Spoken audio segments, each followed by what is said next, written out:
India का power demand rapidly grow हो रहा है, रिन्यूएबल एनर्जी का शेयर भी बढ़ रहा है, लेकिन इंडियन एनर्जी एक्सचेंज का स्टॉक जो है ये अपने ऑल टाइम हाई से काफ़ी नीचे आ चुका है।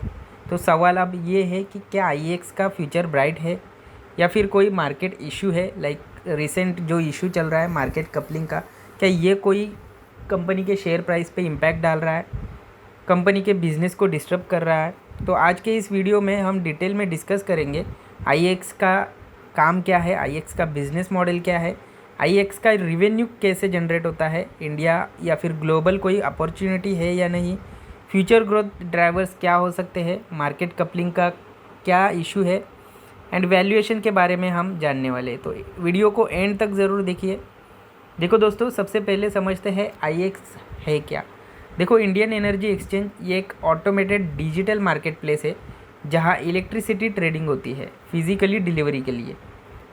यहाँ क्या क्या ट्रेड होता है, तो electricity, renewable power, renewable energy certificate और एनर्जी सेविंग सर्टिफिकेट का यहाँ पे ट्रेडिंग होता है। कंपनी जो है ये 2007 में इनकॉर्पोरेट हुई थी। फाइनेंशियल ईयर 26 के फर्स्ट हाफ तक कंपनी का मार्केट शेयर जो है ये 85% का था। इसका मतलब इंडिया का लार्जेस्ट इलेक्ट्रिसिटी एक्सचेंज यहाँ पे कंपनी को बोला जा सकता है। सिंपल भाषा में समझे तो दोस्तों, जैसे तो सेम कंसेप्ट है दोस्तों अमेज़ॉन की तरह। जैसे अमेज़ॉन अलग अलग प्रोडक्ट्स के बायर एंड सेलर को आपस में मिलाता है, आईएक्स क्या करता है, एनर्जी के लिए यानी कि इलेक्ट्रिसिटी के लिए बायर एंड सेलर को आपस में मिलाने का काम करता है। अब मार्केट सेगमेंट्स के बारे में जान लेते हैं। तो देखो, आईएक्स का वॉल्यूम और रिवेन्यू कौन से सेगमेंट से आता है इसके बारे में जान लेते हैं। तो सबसे पहला है डे अहेड मार्केट, जिसका रिवेन्यू में 35% का शेयर है। तो डे अहेड मार्केट जो है, जिसे हम शॉर्ट फॉर्म में डैम बोलते हैं, इसमें नेक्स्ट डे के लिए पावर ट्रेडिंग होती है। ये पूरे ऑक्शन बेस्ड प्लेटफॉर्म होता है। यहाँ बायर एंड सेलर अपनी बिड्स डालते हैं एंड हिस्टोरिकली ये सबसे लिक्विड और इम्पोर्टेंट सेगमेंट रहा है। सेकेंड है रियल टाइम मार्केट, जिसको शॉर्ट फॉर्म में आरटीएम भी बोला जाता है, जिसका मार्केट शेयर यानी कि रिवेन्यू में शेयर जो है ये 36% का है। तो रियल टाइम मार्केट जो है यानी आरटीएम, इसमें इलेक्ट्रिसिटी का 1 आवर के अंदर डिलीवरी होती है।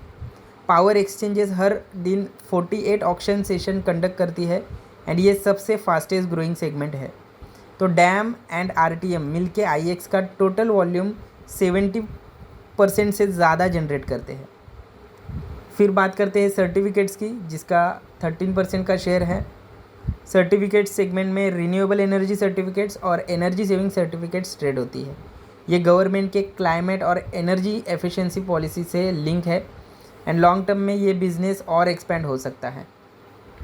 फिर आता है टर्म अहेड मार्केट, जिसमें 90 डेज़ तक के लिए कॉन्ट्रैक्ट अवेलेबल होते हैं। शॉर्ट टर्म पावर प्रोक्योरमेंट और हेजिंग के लिए ये काफ़ी यूज़फुल होता है। फिर आता है ग्रीन मार्केट, जिसका 7% का शेयर है।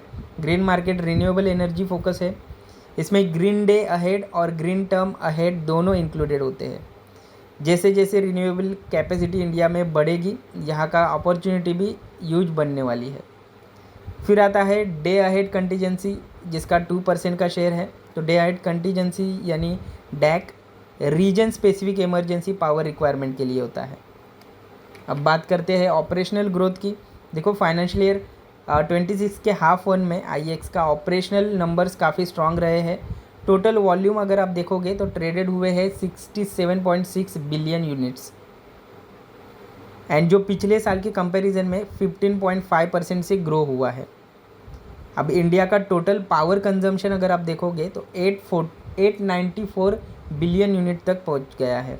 इलेक्ट्रिसिटी प्राइसेस थोड़ा सॉफ्ट हुए हैं। अगर आप डे अहेड मार्केट का एवरेज प्राइस देखोगे तो 4 रुपीज़ एंड 17 पैसे पर यूनिट पे होता है एंड रियल टाइम मार्केट का एवरेज प्राइस जो है ये 3 रुपीज़ 71 पैसे पर यूनिट पे होता है। लेकिन इम्पॉर्टेंट बात ये है कि आईएक्स का रिवेन्यू जो है ये इलेक्ट्रिसिटी के प्राइस से डायरेक्टली लिंक नहीं होता। उसका इनकम ज़्यादातर वॉल्यूम पे डिपेंड करता है, क्योंकि एक्सचेंज पर यूनिट ट्रांजैक्शन फ़ी चार्ज करता है। तो अभी रिवेन्यू मॉडल की बात कर लेते हैं। देखो, आईएक्स का business model extremely asset light है। कंपनी की इनकम का मेजर पार्ट ट्रांजैक्शन फ़ी से आता है। Q2 ऑफ फाइनेंशियल ईयर 26 में ट्रांजैक्शन फीस लगभग 78% का था, एडमिशन और एनुअल फीस अराउंड 3% का था और बाकी अदर इनकम से आया था।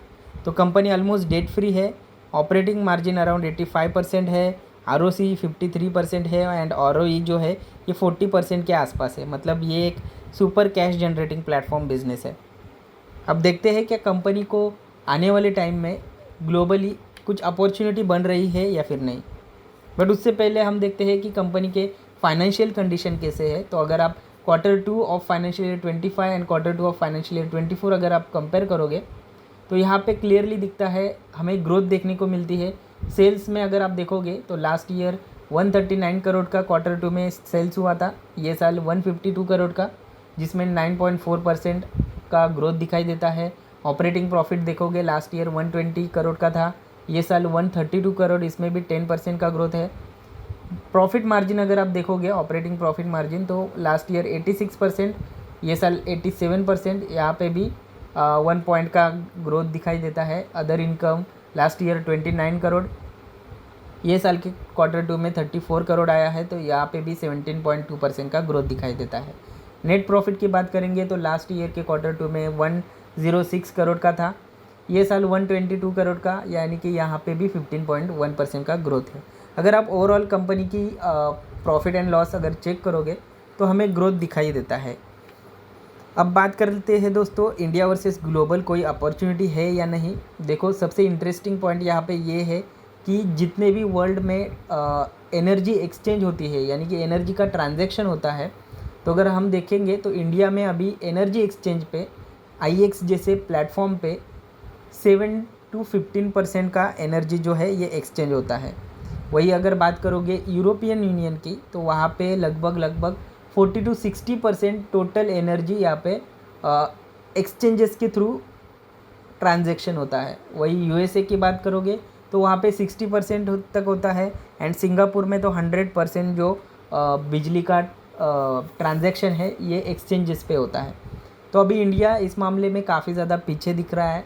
तो इसका मतलब क्या है, जैसे जैसे रिफॉर्म्स होंगे, जैसे जैसे टाइम आगे बढ़ेगा, रिन्यूएबल इंटीग्रेशन बढ़ेगा, डिस्कॉम एफिशिएंसी बढ़ेगी, डिस्कॉम्स की एफिशिएंट बनेंगे, वैसे वैसे हमें यहाँ पे परसेंटेज जो है ये बढ़ता हुआ नज़र आएगा। इसका मतलब क्या है कि अभी जो IEX जैसे एक्सचेंजेस पे जो इलेक्ट्रिसिटी का ट्रांजैक्शन होता है, ये ट्रांजैक्शन आने वाले समय में और ज़्यादा बढ़ेंगे।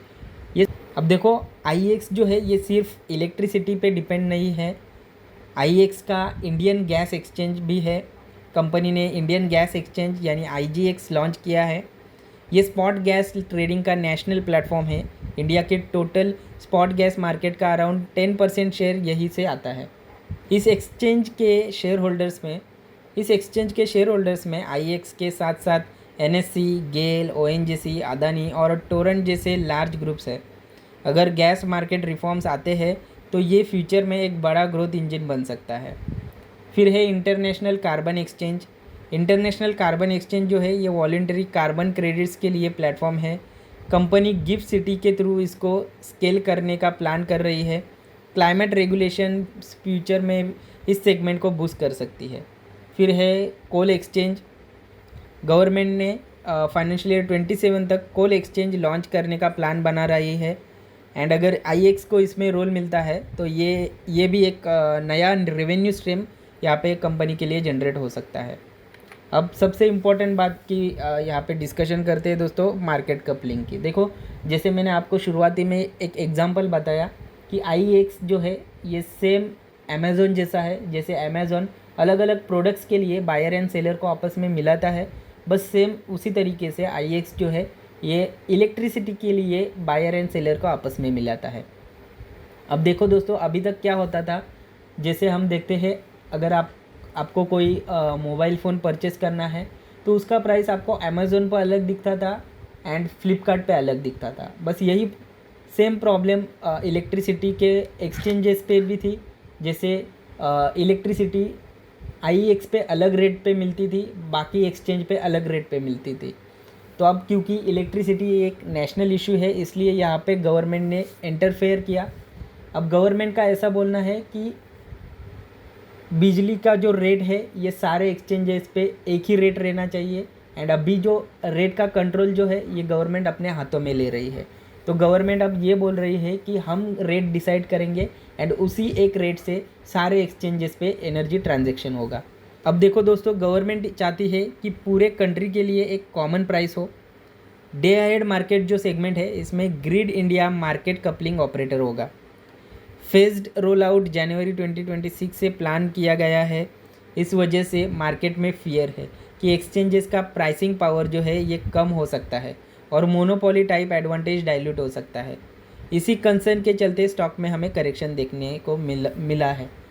अब देखो दोस्तों, पहले क्या होता था कि आईएक्स के हाथ में था कि कौन से प्राइस पे हमें डील करना है, बट अभी यहाँ पे गवर्नमेंट डिसाइड करेगा कि कौन से प्राइस पे आपको डील करना है। तो इससे क्या होता है कि मार्केट शेयर जो है ये अभी डाइल्यूट हो सकता है। तो ये कंसर्न दिखाई देता है जिसकी वजह से हमें स्टॉक में करेक्शन भी दिखाई देता है। लेकिन देखो दोस्तों, दूसरी तरफ ये भी रियलिटी है कि volume allocation round robin basis पे होगा। एक्सचेंजेस भी अभी ट्रांजैक्शन फीस अर्न करेंगे और इंडिया में एक्सचेंज पेनिट्रेशन अभी भी लो है जो मैंने आपको दिखाया है। लॉन्ग टर्म में इलेक्ट्रिसिटी डिमांड ग्रो करेगा, रिन्यूएबल एनर्जी का शेयर बढ़ेगा एंड प्राइस वॉलेटिलिटी इंक्रीज़ होगी, जिससे ट्रेडिंग वॉल्यूम और इंक्रीज़ हो सकता है। एंड अगर ट्रेडिंग वॉल्यूम इंक्रीज़ होता है तो आपको पता है आईएक्स जैसे एक्सचेंजेस जो है ये पर यूनिट का अपना फीस चार्ज करती है। तो जैसे वॉल्यूम बढ़ेगा यानी यूनिट्स बढ़ेंगे वैसे कंपनी का रिवेन्यू भी बढ़ता ही रहेगा। तो लॉन्ग टर्म में कंपनी को ज़रूर फ़ायदा हो सकता है, बट अभी के लिए यहाँ पे हमें वेट एंड वॉच ही करना पड़ेगा। तो अगर हम फाइनल वर्डिक्ट की बात करें तो देखो दोस्तों, इंडियन एनर्जी एक्सचेंज जो है ये एक high quality monopoly like platform business है। इंडिया में एक्सचेंज पेनिट्रेशन अभी लो है, यही सबसे बड़ा लॉन्ग टर्म ग्रोथ ड्राइवर है। Gas, carbon market, green energy सब फ्यूचर ऑप्शनलिटीज़ है। शॉर्ट टर्म में मार्केट कपलिंग अनसर्टिनिटी है, लेकिन अगर वॉल्यूम ग्रो होते हैं जो हो सकते हैं तो अर्निंग पे लॉन्ग टर्म इम्पैक्ट लिमिटेड हो सकता है। यानी कि लॉन्ग टर्म में हम देखेंगे तो रेवेन्यू यहाँ पे कंपनी का बढ़ सकता है। लेकिन अब जो स्टॉक है ये अब मोमेंटम स्टोरी नहीं है बल्कि पेशेंस वाला स्ट्रक्चरल ग्रोथ स्टोरी बन चुका है। तो यहाँ पे पेशेंस आपको काफ़ी ज़्यादा रखना पड़ेगा। तो बस दोस्तों यही था इस वीडियो में। आई होप कि ये वीडियो आपको अच्छा लगा हो। अगर अच्छा लगा है तो please like, share and subscribe ज़रूर करिए। मैं मिलता हूँ आपको अगली वीडियो में, तब तक के लिए goodbye and happy investing.